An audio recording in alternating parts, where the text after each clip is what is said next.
নমস্কার, বাংলার পালস টিভিতে আপনাদের সবাইকে স্বাগত জানাচ্ছি। আজকে আমাদের বিষয়বস্তু এবার ভোটে কি হবে।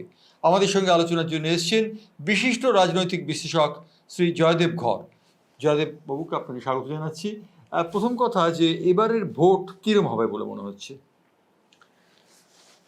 যখন জানুয়ারি মাসে রাম মন্দির উদ্বোধন হলো, তখন পুরো দেশ স্থির করেছিল যে এবারে মোদির যে ডাক আপকি বার 400 পার, সেটা নিশ্চিত, এ নিয়ে কোনো সন্দেহের অবকাশ ছিল না। কিন্তু সবথেকে বড় বাড়াভাতে ছাই দিল শঙ্করাচার্যরা। নরেন্দ্র দামোদর দাস মোদী যে প্রকাণ্ডভাবে রাম মন্দিরের উদ্বোধন করলেন এবং সেখানে বাগড়া দেওয়া বলুন বা বাদ সাধলেন, যে শাস্ত্রীয় যুক্তির কারণে শঙ্করাচার্যরা, চারজন শঙ্করাচার্য গেলেন না।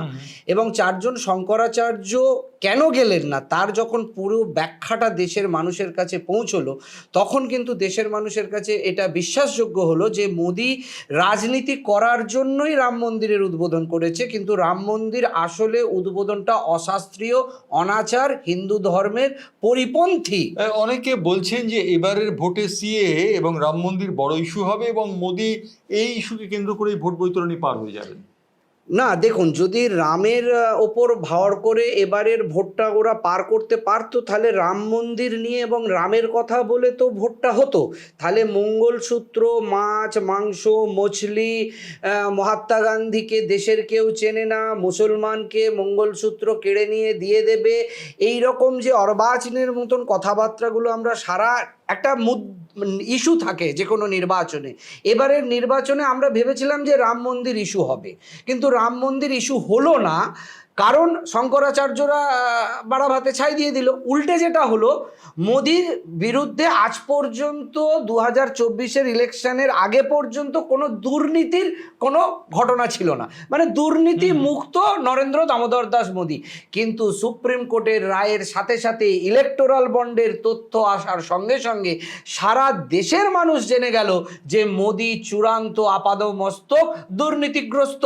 এবং কিভাবে ইলেকটোরাল বন্ডে টাকা নিয়েছে, চাঁদা নিয়েছে, কাজ দিয়েছে, মানে পুরো যে কেলেঙ্কারি, ভ্রষ্টাচার, দুর্নীতি, যেটা নিয়ে মোদী আসল সরব হয়, সেই ভ্রষ্টাচারটা মানুষের কিন্তু পালসটাকে অন্যদিকে ঘুরিয়ে দিল এই ইলেকটোরাল বন্ড এবং রাম মন্দির। রাম মন্দিরে পালে হাওয়া পেল না, আর ইলেকটোরাল বন্ড মোদির যে ইমেজ তাকে ড্যামেজ করলো, ডেন্ট করলো। কিন্তু এবারের নির্বাচনে বিশেষজ্ঞরাও বলছেন যে এবারের নির্বাচনে হয়তো আপকি বার 400 পার হবে না, কিন্তু নরেন্দ্র দামোদর দাস মোদীর বিজেপি নিঃসন্দেহে 303 অতিক্রম করতে পারবে। দেখুন, এখানে একটা সোজা অঙ্ক আপনাকে বলি, যেখানে যেখানে বিজেপি 303 পেয়েছে, বিজেপির উত্তরপ্রদেশে 60টা আসন, আমি 19-এর কথা বলছি, এবং মধ্যপ্রদেশে, যেখানে বিহারে ম্যাক্সিমাম আসন, সর্বোচ্চ আসন পেয়ে গেছে। আপনি একজন অভিজ্ঞ এবং আপনি মাটির মানুষ এবং আপনি মাটির নাড়ির খবর রাখেন, শিকড়ের খবর রাখেন, আপনি বলুন বিহারে কি 2019-এর রেজাল্ট মোদী ধরে রাখতে পারবে? বিহারে ধরে রাখা একটু অসুবিধা। অগ্নিপথ প্রকল্প, অগ্নিবীর প্রকল্পের জন্য। আচ্ছা, পাঞ্জাব, হরিয়ানা কৃষক আন্দোলন ধরে রাখতে পারবে? উত্তরপ্রদেশে যেভাবে সপার ভোট এবং কংগ্রেসের ভোট মার্জ করেছে এবং বাকি এলআই, সিপিআইএমএল এবং বাকি ছোট ছোট আঞ্চলিক দলগুলো যেভাবে যুক্ত হয়ে এক ফ্রন্টে লড়াই করছে, সেখানে বাকি যে ইস্যুগুলো নরেন্দ্র মোদীকে অ্যাডভান্টেজ দিতে পারত, সেই মোদি ম্যাজিক আপনি 80 সাল থেকে নির্বাচন করছেন, করাচ্ছেন, দেখছেন। আপনি বলুন, মোদির 2014-তে যে লেহের বা ম্যাজিকটা ছিল, এটা মোদিময়। সার্জিক্যাল স্ট্রাইক, বালাকোট 2019-এ পার করেছে। শুধু অ্যান্টি ইনকামবেন্সি নয়, মোদির যে ইমেজ, সেটাকে ডেন্ট করার সাথে সাথে যে ইস্যুগুলো, 2019-এ কি অগ্নিবীর প্রকল্পের ইস্যু ছিল, বেকারত্বের ইস্যু ছিল, মুদ্রাস্ফীতির ইস্যু ছিল? যদি দেখা যায় যে মোদি 250 থেকে 270 আসন পাচ্ছে বিজেপি এবং এনডিএ তার থেকে বেশি আসন পেয়ে সরকার করছে, তাহলে কি বলা যাবে? এখনো পর্যন্ত দেখুন, বিভিন্ন নানা মুনির নানা মত, কিন্তু আপনি যদি সোশ্যাল মিডিয়ায় কান পাতেন, আপনি যদি কংগ্রেসের, আরজেডি, সপা, এসপি, এদের যদি জনসভাগুলোতে মানুষের যে রেসপন্স, দেখুন একটা মানুষকে পয়সা দিয়ে টাকা দিয়ে ট্রাকে বোঝাই করে বিরিয়ানির প্যাকেট দিয়ে আনতে হয়। মোদির সভায় দেখবেন সব নিষ্প্রিয় হয়ে চুপচাপ বসে আছে, যেন জোর করে আনা হয়েছে, বসে আছে, বক্তৃতা শেষ হলে চলে যাব। আপনি আরজেডি যখন তেজস্বী যাদব ওই মুঠি ভিজছে, আপনি দেখুন কি কলরব, কি উল্লাস, তার মানে সবার কি উল্লাস। এনডিএ ভার্সেস ইন্ডিয়া জোট, এনডিএ ভার্সেস ইন্ডিয়া জোট, তার মানে ইন্ডিয়া জোট এবারে সরকার করবে না। এবারে দেখুন, সত্যি কথা বলতে গেলে আমি পশ্চিমবঙ্গ এবং পশ্চিমবঙ্গের বাইরে বহু রাজ্যে ঘুরে যেটা বুঝেছি, বিরোধীকে কেউ দেখছে না। এবারের ভোট হচ্ছে নরেন্দ্র দামোদর দাস মোদি ভার্সেস আম জনতা, 140 কোটি মানুষ ভার্সেস নরেন্দ্র মোদি। কারণ এই 140 কোটি মানুষ কোথাও না কোথাও মোদির দ্বারা প্রতারিত নয়, তার দ্বারা হয়রানির শিকার। আপনি বলবেন কেন? আমি বলবো, ব্যাংকে যারা চাকরি করে তারা সুখে আছে? নেই। রেলে যারা চাকরি করে তারা সুখে আছে? বিমানবন্দরে যারা চাকরি করে তারা সুখে আছে? যারা এলআইসির এজেন্ট, এলআইসি করতো তারা সুখে আছে? সমস্ত রাষ্ট্রায়ত্ত সংস্থাগুলোর যারা কর্মচারী, অ্যাসোসিয়েটস, তারা নেই। কৃষকরা আছে? কৃষকরা নেই। নব যৌবনের দুধ যারা যুবক, তারা থাকতে পারে। ভারতবর্ষে আজকে সর্বোচ্চ বেকারত্ব, তাহলে সেখানে মোদি কি ডেলিভার করলো? না 4 বছরের টেম্পোরারি আর্মির চাকরি। তাহলে তো আগামী দিনে এই যে কেন্দ্রীয় বাহিনীরা পাহারা দিতে এসছে, এদেরও তো তাহলে 2 বছরের চাকরি করে দিতে পারে আগামী দিনে। না, আমার একটা প্রশ্ন রয়েছে, সেটা হচ্ছে যে কংগ্রেস কি 100 পার করতে পারবে? দেখুন, কংগ্রেস একার ক্ষমতায় হয়তো 100 পার করতে পারতো না, কিন্তু ঘটনাটা হচ্ছে এবারে তো কংগ্রেস কোথাও একা নেই। যদি বিহারে কংগ্রেস যে কটা আসনে প্রার্থী দিয়েছে সেখানে তো পুরো আরজেডির সমর্থনটা পাবে, এসপির সমর্থনটা পাবে, পশ্চিমবঙ্গে যেমন সিপিএম এর সমর্থনটা পাবে, এবং ভারতবর্ষের মনে করুন আপনি তামিলনাড়ু, কর্ণাটকা, প্রত্যেক জায়গায় স্ট্যালিনের সমর্থন পাচ্ছে। তো কংগ্রেস তো একা এবারে নয়, কংগ্রেসকে আরো তো বুস্ট আপ করছে রিজিয়নাল দলগুলো। কিন্তু নরেন্দ্র দামোদর দাস মোদির সঙ্গে তো কোনো এরকম সমঝোতা হয়নি উত্তরপ্রদেশে কারোর সাথে। যারা হয়েছে তারা বিজেপির থেকে ছোট পার্টি, কিন্তু আঞ্চলিকভাবে দেখুন কংগ্রেসের থেকে বড় পার্টি। যদি আমি ডিএমকে স্ট্যালিনকে ধরি, সে কিন্তু কংগ্রেসের থেকে বড় পার্টি। পাঞ্জাবে কিন্তু কংগ্রেসের থেকে বড় পার্টি, দিল্লিতে কংগ্রেসের থেকে বড় পার্টি, এরা কংগ্রেসকে সাপোর্ট করছে। তো কংগ্রেস যে আসনগুলোতে জিতছে সেই আসনগুলোতে তো এদের ভোটটা এর সঙ্গে সারপ্লাস হবে। আর মোদির যে অ্যান্টি ইনকামবেন্সি, শুধু বললেন, শুধু অ্যান্টি ইনকামবেন্সি নয়, মোদি এবারে এই 14 এবং 2019-এ সব থেকে বেশি সিটিং এমপিদের টিকিট কেটেছে, নতুনদের টিকিট দিয়েছে। তাহলে একটা স্যাবোটাজ হবে। যারা সিটিং এমপি তারা তলে তলে এগুলো তো জয়দেব, আমি যদি বলি এগুলো ইচ্ছা পূরণের খেলা। প্রশান্ত কিশোর, যিনি ভোট কুশলী বলে খ্যাত, তিনি একটা রিসেন্টলি সমীক্ষা দিয়েছেন, গতকালই সেই সমীক্ষাটি বেরিয়েছে, যেখানে তিনি বলেছেন মোদি 303, অর্থাৎ বিজেপি 303 পার তো করেই যাবে, 303 প্লাস হবে, 400 হয়তো হবে না, কিন্তু এনডিএ মিলে সরকার করবে এনডিএ। তিনি পরিষ্কার বলে দিয়েছেন যে ভারতবর্ষে 2024 সালে সরকার করছে এনডিএ।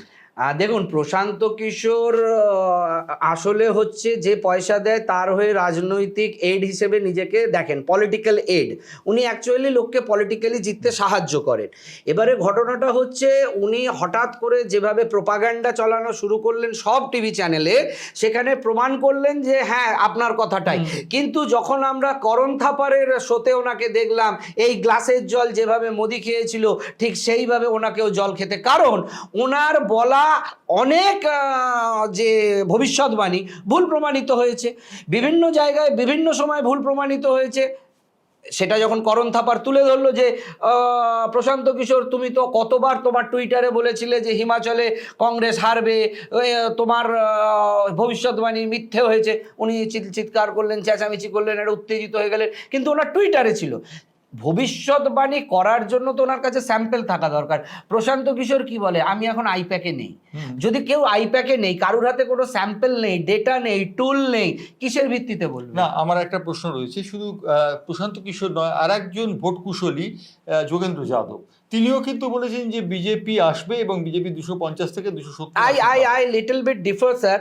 যোগেন্দ্র যাদব লেটেস্ট যেটা বলছেন সেখানে উনি বারবার বলছেন যে বিজেপি 240-50-এর নিচেই থাকবে, বাকি এনডিএ অ্যালাইজরা যদি আরো 30-35টা নেয় সেক্ষেত্রে হয়তো মেজরিটির দিকে যাবে, কিন্তু কংগ্রেস নিজে 100টা পাবে, কিন্তু বাকি আঞ্চলিক দলগুলো কতটা পাবে that is the variable factors.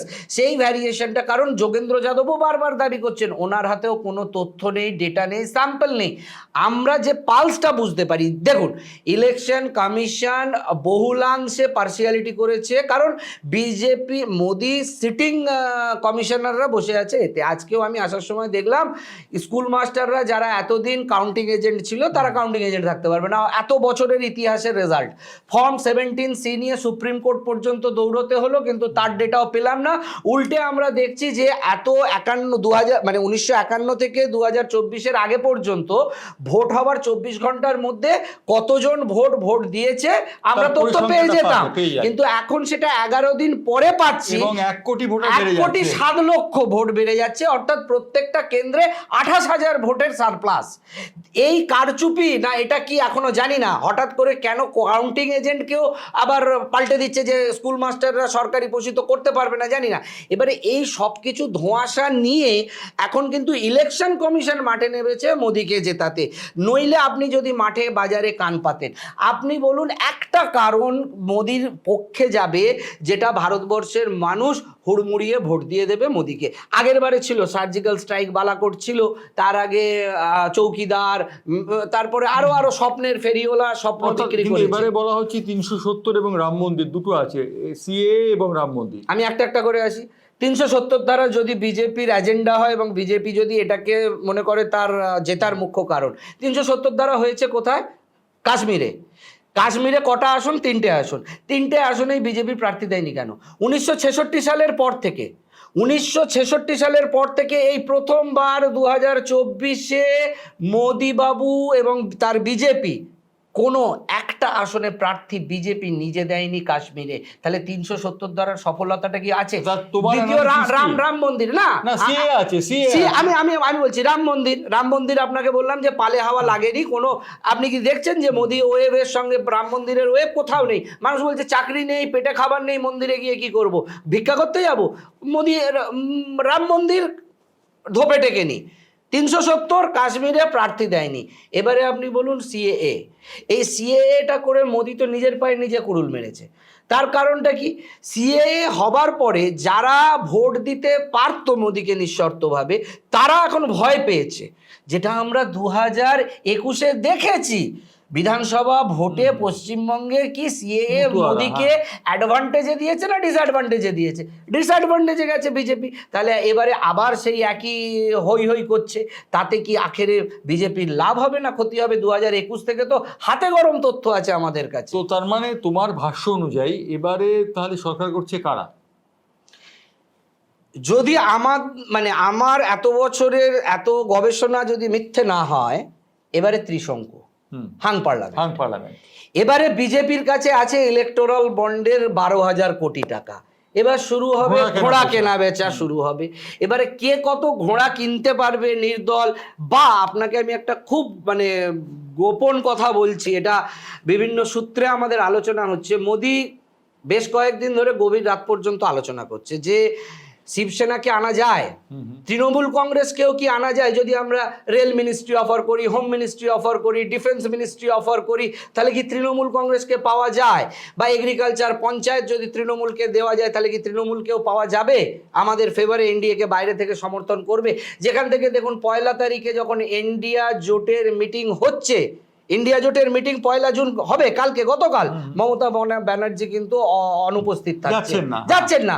তাহলে এটা কিরকম একটা গোলমেলে ব্যাপার লাগছে।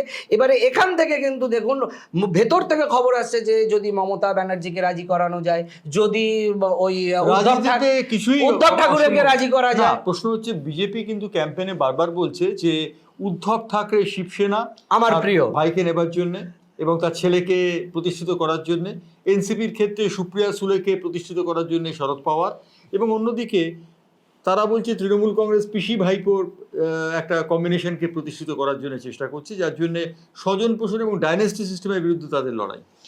এখানে একটা খুব জটিল প্রক্রিয়া আছে, এটা একটু সাবলিমিট করে বুঝতে হবে। সেটা হচ্ছে যে আরজেডি যদি আজকে তেজস্বী যাদবকে চিফ মিনিস্টেরিয়াল ক্যান্ডিডেট করে দেওয়া হয়, নীতিশ কুমারকে সাইড করে।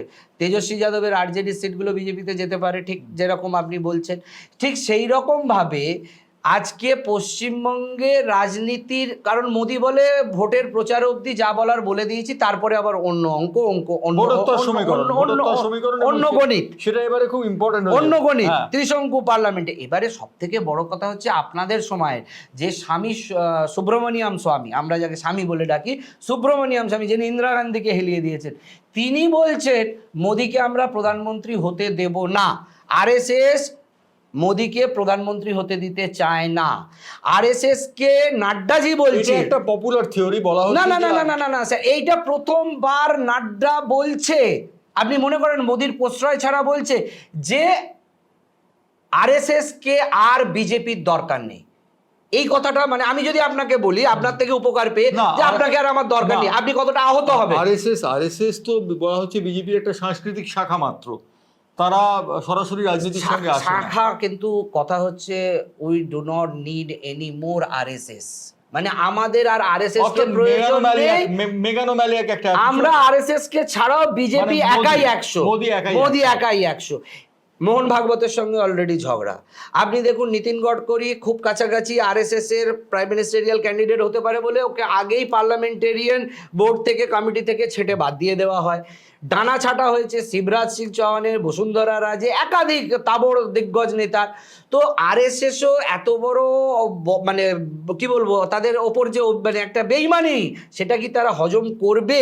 আরএসএসকে বলছে বিজেপির আর দরকারই নেই, এবং সুব্রমণিয়াম স্বামী বলছে এই রকম বেইমান ভারতবর্ষে এবং আরএসএসে বা বিজেপিতে আগে একটাও হয়নি।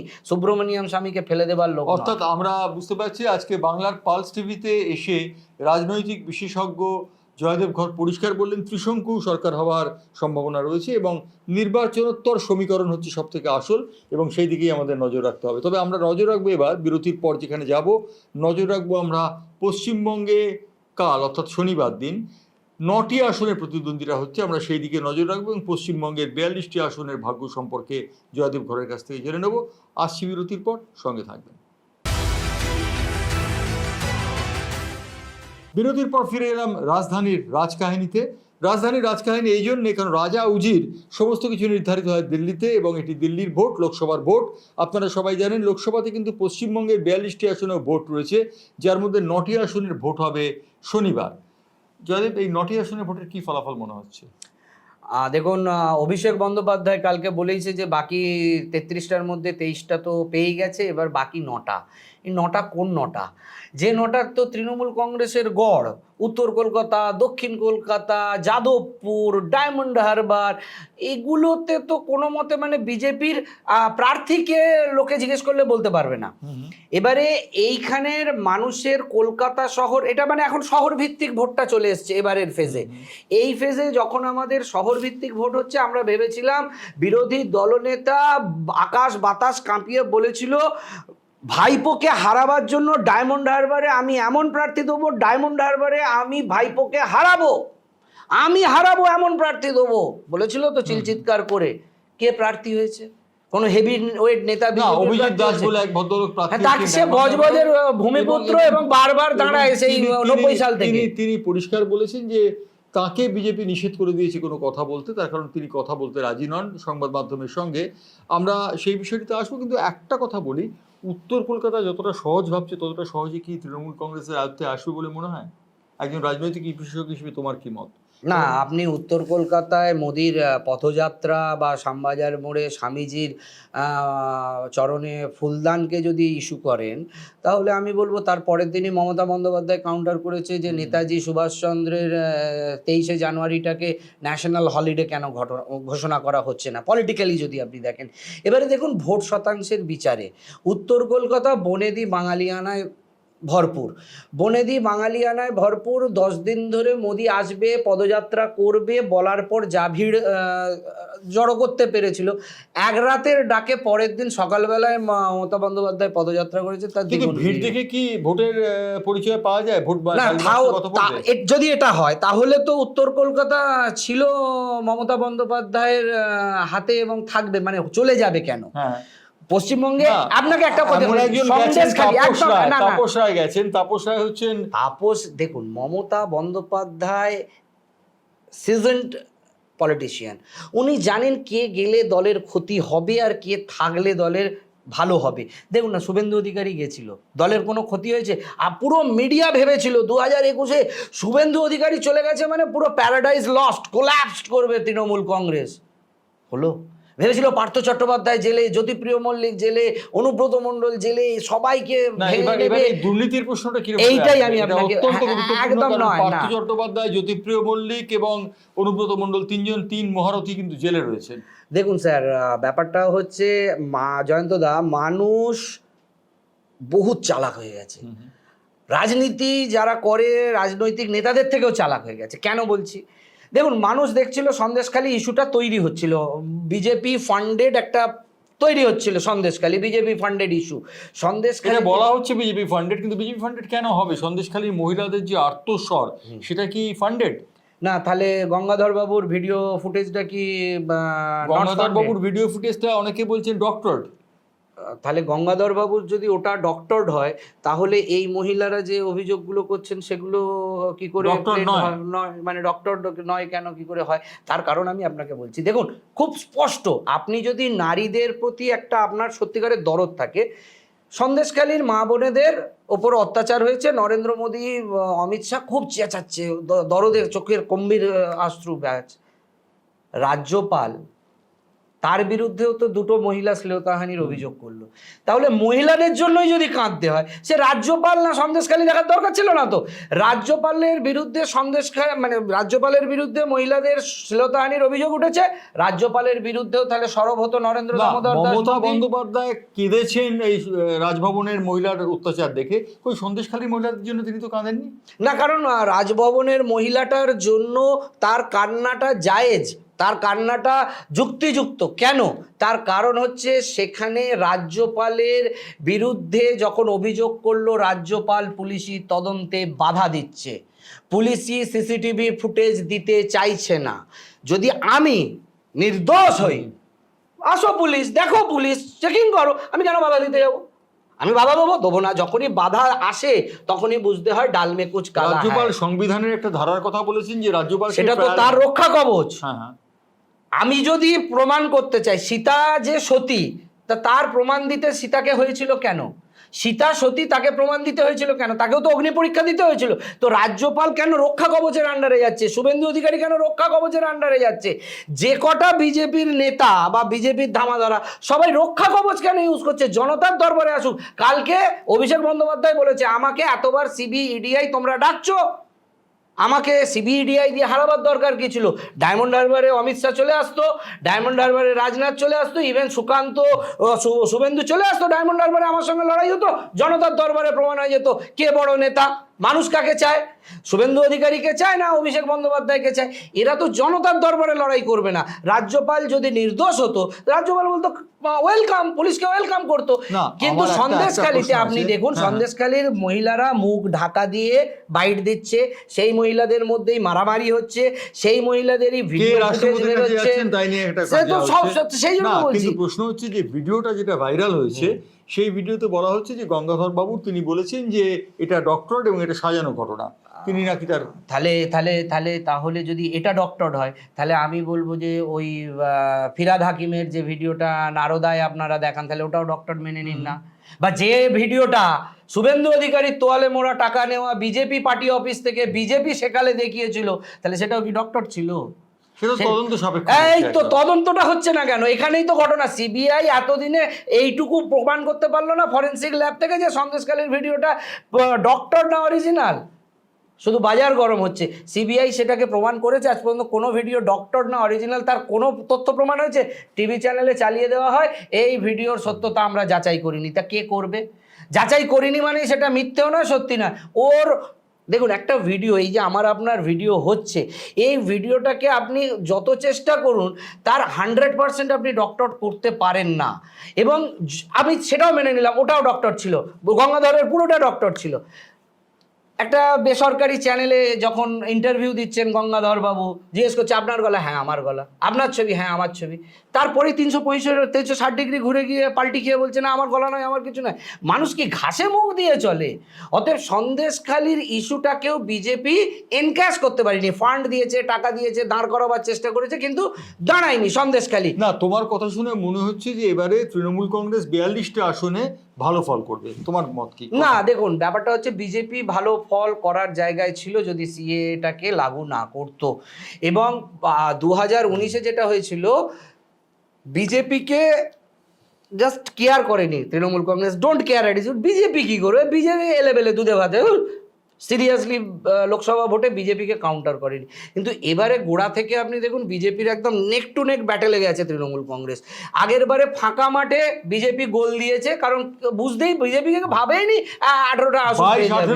হ্যাঁ, ভাবেইনি কেউ বিজেপি হয়ে যাবে, যার জন্যই প্রশান্ত কিশোরকে ডাকা, মমতা ব্যানার্জি পুরো বিহল হয়ে যাওয়া, যে একই হয়ে গেল, মানে কেয়ারই করেনি যে বিজেপি কত। কিন্তু এবারে বুঝেছে যে না, ঠিক আছে, নেক টু নেক বিরোধী দল। অর্থাৎ এবার 42টার মধ্যে তোমার হিসেব অনুযায়ী 29 থেকে 30টা তৃণমূল কংগ্রেস পাচ্ছে। তো অঙ্ক তাই বলছে। আমরা একটা হিসেব রয়েছে, তাতে টিএমসি নিশ্চিত আসন পাচ্ছে রায়গঞ্জ, জঙ্গিপুর, মুর্শিদাবাদ, কৃষ্ণনগর, বারাসত, বসিরহাট, জয়নগর, মথুরাপুর, ডায়মন্ড হারবার, যাদবপুর, কলকাতা দক্ষিণ, হাওড়া উলুবেড়িয়া, শ্রীরামপুর, হুগলি, ঘাটাল, কলকাতা এবং বর্ধমান পূর্ব, বোলপুর এবং বীরভূম। আমি এর সঙ্গে আপনাকে অ্যাড করে দিচ্ছি কলকাতা উত্তরটা অ্যাড করে নিন। কলকাতা উত্তরে বলা হচ্ছে হাড্ডাহাড্ডি লড়াই। না মানে ওটা আমি শিওর, আপনাকে আরেকটা আপনাকে বলছি, মেদিনীপুর অগ্নিমিত্রা পাল, ওটা আপনি শিওর শট করুন, কারণ দিলীপ ঘোষ হারাচ্ছে। মেদিনীপুরে দিলীপ ঘোষ দায়িত্ব নিয়ে অগ্নিমিত্রা পালকে হারাবে। আর আমি আপনাকে বলছি সেইভাবে কি কুণাল ঘোষ হারাবেন সুদীপ বন্দ্যোপাধ্যায়কে উত্তর কলকাতা? আচ্ছা দেখুন, কুণাল বাবু কি কোনোদিন সংগঠন রাজনীতিতে সক্রিয় থেকেছেন? মানে আপনি কি রাজনীতি মাঠে ময়দানে বুথ হ্যান্ডেল করা, ম্যানেজমেন্ট মুখপাত্র, সবার ভাগ আছে। আমাদের এই স্টুডিওতে কেউ ক্যামেরাম্যানের দায়িত্বে আছে, কেউ লাইটের দায়িত্বে, কেউ সঞ্চালকের দায়িত্বে, কেউ ম্যানেজমেন্টের দায়িত্বে। কুণাল বাবু মিডিয়া ফেস, কিন্তু কুণাল বাবু কি সংগঠন, বুথ কর্মচারী, বুথ লেভেলের মিটিং করে না, কিন্তু সংগঠনের লোক হচ্ছে দিলীপ ঘোষ। আর ভোটকে হারায় যেটা মমতা বন্দ্যোপাধ্যায়কে সুদীপ বন্দ্যোপাধ্যায় এবং কুণাল ঘোষকে নিয়ে আলাদা বৈঠক করতে হয়েছে। না দেখুন, সেটা তো হয়েছে, কিন্তু সেই জায়গা থেকে সুদীপ বন্দ্যোপাধ্যায়কে আপনি একবার উত্তর কলকাতার মাটিতে যদি আপনি দাঁড়ান, আপনি নিঃশ্বাসে প্রশ্বাসে পাবেন যে তার অনুভূতিটা কত। দেখুন, সুদীপ বন্দ্যোপাধ্যায় সম্পর্কে আপনি বলছেন, আমরা ওই তর্কে যাচ্ছি না, অন্য তর্কে আসি, সেটা হচ্ছে দমদমে আমরা জানি যে দমদমে যিনি প্রার্থী সৌগত রায়, তার প্রতিদ্বন্দ্বী হিসেবে মুখ হিসেবে উঠে আসছেন সিপিএম এর সুজন চক্রবর্তী। শিলভদ্র দত্ত ততটা হয়তোবা ডেন্ট করতে পারবেন না। সেক্ষেত্রে সুজন চক্রবর্তী এবং সৌগত রায়ের মধ্যে কি হতে পারে? দেখুন, বলতে সত্যি কথা, সুজনদা সজ্জন মানুষ, পলিটিক্যালি প্রচণ্ড মানে ভোকাল, এবং সুজনদার ফাইট আছে। কিন্তু ঘটনাটা হচ্ছে দমদমের যদি আপনি পরিসংখ্যান দেখেন বিগত বিধানসভা এবং লোকসভাতে, সেখানে ওখানের ম্যাক্সিমাম যারা ভোটার তারা কিন্তু খুব ডমিনেন্ট এবং লয়ালটি যখন তারা শিফট করে, তখন তো দুর্নীতি ইস্যু ছিল না, এখনো কোথায় গরু চোর, কয়লা চুরি, বালি চুরি এগুলো ছিল না। স্যার ওই যে বললাম না, মানুষ অনেক অনেক সচেতন। মানুষ দেখতে চেয়েছিল একটা চার্জশিট অনুব্রত মণ্ডলের বিরুদ্ধে, একটা চার্জশিট জ্যোতিপ্রিয় মল্লিকের বিরুদ্ধে, একটা চার্জশিট পার্থ চ্যাটার্জির বিরুদ্ধে। চার্জশিট কোথায়? ট্রায়াল কোথায়? পিএমএলএ অ্যাক্ট মানে হচ্ছে প্রধানমন্ত্রী কি লাল আঁখ। আপনাকে আমি বলবো, ও দাদা বলেছে আপনি টাকা নিয়েছেন, আপনার কলার ধরে নিয়ে গিয়ে ঢুকিয়ে দেবো। আপনাকে প্রমাণ করতে হবে আপনি টাকা নেননি। অ্যাজ ইজি অ্যাজ, মানুষ এটা শিখে গেছে, বুঝে গেছে। করতে পারছেন না, কারা প্রমাণ করতে পারছে? সেইটাই তো কথা না। আমি জেলে থেকে আমাকে প্রমাণ যদি করতে হয় যে আমি দুর্নীতি করিনি, এটা কি সম্ভব? আপনি বলুন, একটা এত বড় সিস্টেমের বিরুদ্ধে গিয়ে, মানে একটা মোদি তার ইনকাম ট্যাক্স, তার ইডি, তার যে পুরো প্রক্রিয়াটাকে চালাচ্ছে। সিপিএম এর কারোর বিরুদ্ধে কোনো অভিযোগ নেই, সিপিএম এর কোনো লোকের বিরুদ্ধে অভিযোগ নেই যে সিপিএম টাকা নিয়েছে বা যারা ভোটে দাঁড়িয়েছে তরুণ তুর্কির আমি বলছি, সুজন ভট্টাচার্যের কথা বলছি, আমি বলছি দীপশিতা ধরের কথা এবং প্রতিকুর রহমানের কথা। তাই এক্ষেত্রে ধরে নিতে হবে তারা দুর্নীতিমুক্ত। দেখুন, সিপিএমকে মানুষ সত্যি ভালোবাসছে, মানুষ এখন পথে ঘাটে বলছে যে আগেরটাই ভালো ছিল, সিপিএমই ভালো ছিল, সিপিএমই খুব ভালো, সিপিএম থাকলেই ভালো হতো। আমরা প্রতিবারই শুনেছিলাম, এই 2021-এও শুনেছিলাম লাল ঝান্ডা, লাল আসছে ফিরে, লাল ফেরাচ্ছে হাল। সোশ্যাল মিডিয়া ছয়লাভ এবং প্রত্যেকটা মিছিলে মিটিংয়ে প্রচুর ভিড়। এবং মানে আপনি বলুন, আপনিও একটা সেন্স করেছিলেন না যে লালের একটা দিন বদলের সময় আসছে, কিন্তু লালের প্রবলেমটা কি বলুন তো? লাল হচ্ছে বর্তমান ভারতবর্ষের রাজনীতির পালসটা এখনো চিনতে পারিনি। আমি বহু বাম নেতাদের বলেছি যে তোমরা ওই আদর্শের ঝুলিটা থেকে বেরিয়ে ওই সাম্রাজ্যবাদ নিপাত যাক, শ্রেণী শত্রু, শ্রেণী বৈষম্য, গরিবী হাঁটা, এইগুলো থেকে বেরিয়ে এসে কনস্ট্রাকটিভ বলো। মমতা বন্দ্যোপাধ্যায় কি বলছে? 1000 টাকা, লক্ষ্মীর ভাণ্ডার, স্বাস্থ্যসাথী, রূপশ্রী, কন্যাশ্রী, সমব্যথী, ডাইরেক্ট বেনিফিট। মোদি কি বলছে? এটা তো ডোল পলিটিক্স হয়ে গেল। কি করে হয় স্যার? ডোল দিচ্ছি আমি তাই জন্য না না না না না না না, সমাজবাদ মানেটা কি? সমাজবাদের অর্থ কি? যদি আমরা সমাজবাদ যদি আমরা সোশ্যালিস্ট দেশ হয়ে থাকি, সোশ্যালিস্ট দেশে তো এটাই হবে যে বামেরা তো পরিষ্কার তাদের প্রত্যেকটা জনসভায় বলছে যে লক্ষ্মীর ভাণ্ডার আমরা হাত দেবো না, আমরা কোনো কিছু অনুদানে হাত দেবো না। না, ওটাই তো ভুল করছে। সিপিআইএম এর বলা উচিত ছিল যে আমি লক্ষ্মীর ভাণ্ডারকে 5000 করবো, যেমন রাহুল গান্ধী বলছে 8500। হিল্লোল উঠেছে, নারী সমাজে হিল্লোল উঠেছে, তো সিপিএমকে বলতে কে বাধা দিয়েছে যে আমি ক্ষমতায় ফিরে এলে আমি ওই 1000 টাকার লক্ষ্মীর ভাণ্ডারকে 8000 করবো বা 10,000 করবো? বাস্তবিক জমির উপর দিয়ে হাঁটে এবং সেখানে 8000 মমতা বন্দ্যোপাধ্যায় যেরকম, তাহলে মমতা বন্দ্যোপাধ্যায় যদি দিতে পারছে, শিবরাজ সিং চৌহান 3500 টাকা দিতে পারছে, ওখানে রাজস্থানে 3500 টাকা দিতে পারছে, শুভেন্দু অধিকারী বলছে আমি ফিরে আসলে ক্ষমতায় আমি অন্নপূর্ণা যোজনা করে 3000 টাকা দিতে পারবো, বামেরা বলতে আটকাচ্ছে কোথায়? যে 3500 বলছে না যে এই লোকসভা নির্বাচনে তারা মুখ্য পাবে, তারা বলছে এই লোকসভা নির্বাচনে হাফ এবং পরবর্তী না হাফ কিসের জন্য? একটা মানুষ কি ইস্যুতে ভোট দেবে? একটা মানুষ লোকসভায় কিসের ইস্যুতে ভোট দেবে? কংগ্রেসের ওই এজেন্ডা বা ওই যে ম্যানিফেস্টো তার ভিত্তিতে ভোট দিতে পারে যে হ্যাঁ 8500 করে পাবে। দেখুন স্যার, পরিষ্কার কথা হচ্ছে ভারতবর্ষে 49% ওমেন ভোটার, স্ল্যাব ফিক্সড। এই ওমেন ভোটাররা কিন্তু ডিবিটি থেকেই ভোটটা ট্রান্সফার করে। আমায় কি দিচ্ছ, আমি ভোট দেবো। আমরা যারা মানে একটু মানে মেল ডমিনেট, না না না না, মহিলারা খুব কনসাস, মহিলারা আমাদের মতন বোকা নয়। আমরা হিন্দু, মুসলমান, রাম মন্দির, ওই হিন্দু মেরে দেবে, মেরে দেবে, 1 মিনিট স্যার, এই করে আমরা ভোটটা দিই। আমরা কিন্তু আমার ছেলের বাড়ির ঘরের দুধ, আমার পোশাক আশাক দিয়ে আমরা দিই না। আমরা ইমোশনাল ফুলস, আমরা যারা মেল পুরুষরা আমরা ইমোশনাল ফুলস, হই হই করতে করতে কখনো ওকে ভোট দিচ্ছে। মেয়েরা একদম স্ট্যাগনেন্ট, পয়সা দিয়েছো 1000 টাকা ভোট নাও, 500 টাকা ভোট নাও, 8500 দেবে বলছে ভোট নাও। অর্থাৎ দাও না, মধ্যে বেশিরভাগ তৃণমূল পাচ্ছে। 49% ভোট ব্যাংকে কি আপনি বলুন না বিজেপি টাচ করতে পারবে? 27% কিন্তু মুসলিম ভোটার রয়েছে, সেটাও কিন্তু মমতা বন্দ্যোপাধ্যায় পাবেন। দেখুন, সেটা তো বিজেপির মূর্খতা। কারণ শুভেন্দু অধিকারী বলে আমরা 70 ওরা 30, ও তো ডিভাইড করে দিচ্ছে। মোদি বলছে মুসলমান को दे देगा, अगर इंडिया जो गवर्नमेंट आएगा तो उसका लेके आपको दे देगा, मुसलमान को दे। মুসলমানের ফেভারে বিজেপি একটা কথা বলেছে, মুসলমানের জন্য একটা ভালো কথা বলেছে, মুসলমানের একজন কোনো একটা কারণ আছে যার জন্য বিজেপিকে ভোট দিতে পারবে। মমতা বন্দ্যোপাধ্যায় কি ওবিসিদের জন্য কোনো কথা বলেছেন? তিনি মুসলমানদের জন্য কে বলেনি কোথায়? 5 লাখ হাইকোর্টের রায় হলো যে সমস্ত OBC caste certificate cancel. Mamata Bandyopadhyay বলে দিয়েছে একটা ক্যান্সেল। হাইকোর্টের রায় চাকরি চুরি হয়েছে অভিযোগ উঠেছে, সেটাও তো স্টে খেয়েছে সুপ্রিম কোর্টে গিয়ে। তাহলে মানব দরদিকে আমি আপনাকে একটা কথা বলছি স্যার, খুব খুব লজিক্যাল। এই রায়তে একটা মেয়েকে বলা হয়েছে তার চাকরি থাকবে, সে ক্যান্সার আক্রান্ত। আমার কাছে প্রশ্ন হচ্ছে, যে মেয়েটিকে ক্যান্সার আক্রান্ত বলে চাকরিতে রেখেছে, সে যোগ্য না অযোগ্য কোর্ট বিচার করতে পেরেছে? পারেনি। হিউম্যান গ্রাউন্ডে বাকি যাদের চাকরিটা নিচ্ছে তাদেরও তো হিউম্যান গ্রাউন্ড আছে। কারোর বাড়িতে বাবা মা অসুস্থ, তার ওষুধ কিনতে হবে, তার সন্তানকে প্রতিপালন করতে হবে, কেউ লোন নিয়ে বাড়ি কিনেছে, তাকে লোনের ইএমআই শোধ করতে হবে, কারোর বোনের বিয়ে দিতে হবে, কারোর বাড়ির মাথায় ছাদ করতে হবে, কারোর সবার আর্থিক পরিস্থিতি। হাইকোর্টে চাকরিটা কেড়েছে, হাইকোর্ট দায়ী নয়। না না, আমি স্যার আবারও বলছি, যদি দুর্নীতি তৃণমূল করে থাকে, তৃণমূলের যারা করেছে সব কটাকে শুলে চড়িয়ে দিন, ফাঁসি দিয়ে দিন, গুলি করে মেরে ফেলুন, পরিষ্কার কথা। চাকরি যারা পেয়ে গেছে সেখানে যখন তুমি একজনকে মানবিকতার খাতিরে চাকরি রেখেছো, তাহলে বাকি মানুষগুলো কি মানুষ নয়? তাদের প্রতি আপনার মানবিকতা নেই? অতএব চাকরি যারা পেয়েছে তাদের রাখতে হবে, যদি একজনের রেখেছো, নইলে সবার নাও। যদি একজন, আইনের চোখে সবাই সমান, আইনের চোখে একজন বা 100 জন হয় না, একজনের যদি মানবিকতার খাতিরে চাকরি রেখেছো, বাকিদের রাখো। যাদের জন্য এই দুর্নীতি হয়েছে তাদের শুলে চড়াও না। তুমি কে অযোগ্য কে যোগ্য তো বিচার করতে পারছো না, কাকে কাটবে? যোগ্য অযোগ্য তুমি বাঁচতে পারছো? তাহলে তুমি যাকে কাটছো সে যোগ্য না অযোগ্য? ওই ক্যান্সার পেশেন্টটা যোগ্য না অযোগ্য? যদি ও অযোগ্য হয়, চাকরিটা পেয়ে থাকে, তাহলে বাকি অযোগ্যগুলো কেন পাবে না? আইনের চোখে সবাই সমান। এবারে কথা হচ্ছে, তৃণমূলের বা বিজেপির বা বামফ্রন্টের কেউ যদি এই দুর্নীতিতে জড়িত থাকে, শুলে চড়াও, গুলি করে মারো, ফাঁসি দিয়ে দাও। জয়দেব, একটা কথা জিজ্ঞাসা করি, এবারের 42টি আসনের যে একটা আগাম পূর্বাভাস কি মনে হচ্ছে তোমার? 42টার মধ্যে তৃণমূল কংগ্রেস কটি? দেখুন, এবারে অভিষেক বন্দ্যোপাধ্যায়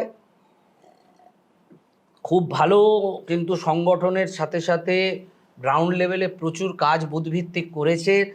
অভিষেক বন্দ্যোপাধ্যায়ের নেতৃত্বে যেভাবে, বা সেনাপতিত্বে, তুমি যেরকম বললে যে আরএসএস মোদিকে পিছন থেকে টানছে, ঠিক সেরকমভাবে একটা রটনা রয়েছে বাজারে যে মমতা বন্দ্যোপাধ্যায়কে অভিষেক বন্দ্যোপাধ্যায় টানছে। সে তো গেলে বিধানসভায় টানতো, লোকসভায় টেনে কি করবে? অভিষেক বন্দ্যোপাধ্যায় তো আর প্রধানমন্ত্রী হবে না, আর মমতা বন্দ্যোপাধ্যায় তো প্রধানমন্ত্রী হতে পারলে তাহলে সুবিধেই তো হবে অভিষেক বন্দ্যোপাধ্যায়। মমতা বন্দ্যোপাধ্যায় প্রধানমন্ত্রী হবে, অভিষেক বন্দ্যোপাধ্যায় মুখ্যমন্ত্রী হবে। টানবে কেন? যুক্তি, আপনি যে যুক্তিটা দিলেন, যদি আপনার যুক্তিতেই হয় অভিষেক বন্দ্যোপাধ্যায় মুখ্যমন্ত্রী হতে চাইছে, যেটা আপনারা বলছেন একনাথ শিন্ডে হ্যানা তেনা অনেক কিছু বলছেন, তো আমি বলছি গুড। যদি তার মুখ্যমন্ত্রী হওয়ার থাকে, সে তো চাইবে 42-এ আসন মমতা বন্দ্যোপাধ্যায়কে পাইয়ে দিয়ে, মমতা বন্দ্যোপাধ্যায়কে দিল্লি পাঠিয়ে দিয়ে, ওখানে দিল্লিতে প্রধানমন্ত্রী করে এখানে মুখ্যমন্ত্রীর গদিতে নিজে বসে যাবে। তাহলে টানবে কেন? টানলে তো বরং পশ্চিমবঙ্গে লাগালাগি হবে। তোমার ভাষ্য অনুযায়ী 42-এর মধ্যে বেশিরভাগ তৃণমূল কংগ্রেস পাচ্ছে। দেখুন, বিজেপির যে ব্লান্ডারটা হয়েছে আর সিপিআইএম কংগ্রেসের যে ইস্যুগুলো ডাইরেক্ট বেনিফিটে আসেনি মানুষের কাছে। ডাইরেক্ট স্বাস্থ্যসাথীর কাউন্টার আছে আপনার কাছে, রূপশ্রী আছে, কন্যাশ্রী আছে আপনার কাছে, বা লক্ষ্মীর ভাণ্ডার আছে, কোনোটার কাউন্টার আছে। আয়ুষ্মান ভারত আছে কার? মোদির আয়ুষ্মান ভারতটা তো মমতার স্বাস্থ্যসাথীর পরে। আর পশ্চিমবঙ্গে 2026 অবধি থাকবেটাকে? মোদি থাকবে না তো। তো পশ্চিমবঙ্গের মানুষ জানে পশ্চিমবঙ্গে কিন্তু 26 অবধি দিদি থাকছে। এখন মোদি কতগুলো গ্যারান্টি? আয়ুষ্মান কি পশ্চিমবঙ্গে কোথাও আছে? না, উনি গ্যারান্টি দিচ্ছেন কতগুলো, যদি 26-এ। মোদির গ্যারান্টিটা তো পরবর্তীকালে অমিত শাহ বলে দেয় জুমলা। মোদি যা গ্যারান্টি দেয় তারপরেই তো অমিত শাহ বলে ওটা জুমলা ছিল। তো মানুষ কোন গ্যারান্টিটা মোদি দিয়েছে? আজকে স্মৃতি ইরানি মাথায় গ্যাসের সিলিন্ডার নিয়ে ঘুরেছিল, গ্যাসের দাম 300 টাকা 400 টাকা যখন কংগ্রেস গেল 2014-এ দাম ছিল, সেটাকে মোদির গ্যারান্টি কোথায় নিয়ে গেছে? আপনি আজকে বলুন তেলের দাম, গ্যাসের দাম কোথায় নিয়ে গেছে? আপনি বলুন মোদি যে গ্যারেন্টিগুলো দিয়ে ক্ষমতায় এসেছিল, সেই সব কটা গ্যারেন্টিকেই ওয়ারেন্টি থেকে বদলে দিয়ে ধাপ্পাবাজিতে পরিণত করেছে কিনা? কোনো একটা ওয়ারেন্টি, গ্যাসের দাম, তেলের দাম, বেকারত্ব, 2 কোটি চাকরি হয়নি। ফার্মার্সদের আয় দ্বিগুণ হলে ফার্মার্সরা বসে আছে, তাদের বোম মারছে, কিল মারছে, গুলি মারছে, তাদের রাস্তায় মারধর করছে। এ কবে দেখেছে ভারতবর্ষ কৃষকদের ওপর এই অত্যাচার? দেখেছে? আচ্ছা, প্রজ্জ্বল রেভান্না একজন 2700 মেয়ের রেপিস্ট, তার হয়ে ভোট চাইছে, আর পশ্চিমবঙ্গে এসে সন্দেশকালীন মায়েদের জন্য কান্না করছে। এরকম মানে দ্বিচারিতাটা ভারতবর্ষ দেখছে, এখন তো সবাই সবটা দেখছে। প্রজ্জ্বল রেভান্না 2700 মেয়েকে রেপ করেছে, বলছে তুমি তার হয়ে ভোট দাও, প্রজ্জ্বল রেভান্নাকে ভোট দাও, আর পশ্চিমবঙ্গে এসে বলছে সন্দেশকালীন মা বোনেদের জন্য আমার বুকে ব্যথা হয়। এটা কি অদ্ভুত কথা! অর্থাৎ পশ্চিমবঙ্গে বিজেপির কোনো ঠাঁই নেই, এটা তোমার বক্তব্য? পশ্চিমবঙ্গে এবারে আপনার কথায় আমি যদি ভুল না হই, 4 তারিখে যদি আবার দেখা হয়, সিপিএম কংগ্রেস দ্বিতীয়, Trinamool Congress as it is প্রথম, বিজেপি তৃতীয় স্থানে যাবে। অর্থাৎ 9টি আসনে কাল ভোট রয়েছে, অর্থাৎ শনিবার ভোট রয়েছে। শনিবার ভোটের মধ্যে রয়েছে দমদম, বসিরহাট, বারাসাত, মথুরাপুর, জয়নগর, ডায়মন্ড হারবার, নর্থ কলকাতা, সাউথ কলকাতা, এবং অবশ্যই তার সঙ্গে রয়েছে যাদবপুর, এবং রয়েছে বরানগর বিধানসভার উপনির্বাচন। এর ফলাফল যদি হয় জয়দেবের কথা অনুযায়ী, তৃণমূল কংগ্রেস 1 নম্বর, 2 নম্বরে কংগ্রেস, অর্থাৎ সিপিএম 2 নম্বরে, কংগ্রেস সমর্থিত সিপিএম, এবং 3 নম্বরে হচ্ছে বিজেপি। আমরা 4 তারিখে আবার জয়দেবের সঙ্গে দেখা হবে আমাদের। ততক্ষণ পর্যন্ত আপনাদের কাছ থেকে বিদায় নিলাম। ধন্যবাদ।